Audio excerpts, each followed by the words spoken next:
Now we're at public comment period. We had 2 people sign up today. We had Mr. Evan Mulch. Mr. Mulch. All right, thank you very much, Chairman Horton. Just so everybody knows, my name is Evan Mulch. I'm the chairman of the Republican Liberty Caucus chapter in Spartanburg. You may have seen the email, those of you that are Republicans, you may have seen the email about the resolution that I'd like to see passed in this council. Before I get started, just want to say that our rights come from God. They don't come from the Constitution, and they don't come from the government. Sometimes governments will stop us from being able to exercise our rights, but we always have those rights from God. Okay? This resolution is a resolution opposing the indefinite detention of the National Defense Authorization Act. On December 19th, 2013, Senator Ted Cruz said, "Today I voted against the National Defense Authorization Act.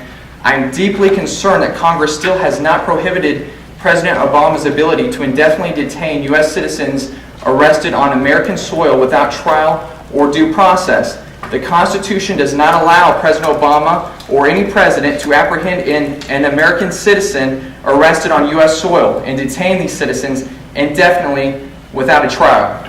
When I ran for office, I promised the people of Texas I would oppose any National Defense Authorization Act that did not explicitly prohibit the indefinite detention of U.S. citizens." Basically, what this resolution does, it's only reaffirming the rights of due process for the citizens of this county, and it's asking our police department to not assist in a federal agent taking a person without giving him or her the right to due process.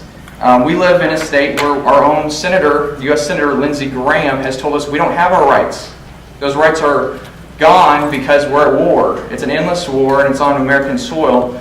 But if you accept that, then you're accepting the idea that God doesn't grant us our rights. If you open up the Constitution, there's plenty of areas where it talks about things that the 5th and 6th Amendments are this indefinite detention flies in the face of that part of the Constitution. It flies in the face of the 8th Amendment of the Constitution, and I just really like to see. I know we can't get this passed unless there's a unanimous vote today, but I really like to see it passed. It's a resolution just voicing our dissent for indefinite detention. Thank you very much. Thank you.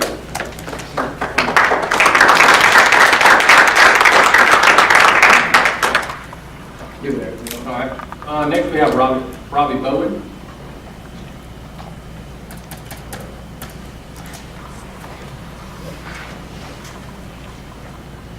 Ladies and gentlemen of the council, our founders understood that centralized government always produces tyranny. We are living under the thumb of growing federal tyranny at this very moment. We learned from NSA whistleblower Ed Snowden that our government is spying on us. They're collecting our phone calls, internet searches, emails, and text messages. A federal judge has found the programs illegal and unconstitutional. Furthermore, a concurring independent review board added that these programs did nothing to stop terrorism. Speaking of terrorism, one need look no further than the events following the Boston Marathon bombing to see the suspension of the 4th Amendment. The FBI, along with the Boston Police Department, wearing black paramilitary gear and armed with rifles and armored tanks, conducted door-to-door home searches of 20 residential blocks in Watertown, Massachusetts. The entire city of Boston was placed on lockdown. Ultimately, it wasn't the SWAT team's door-to-door searches that found the alleged bomber. It was a phone call from a citizen.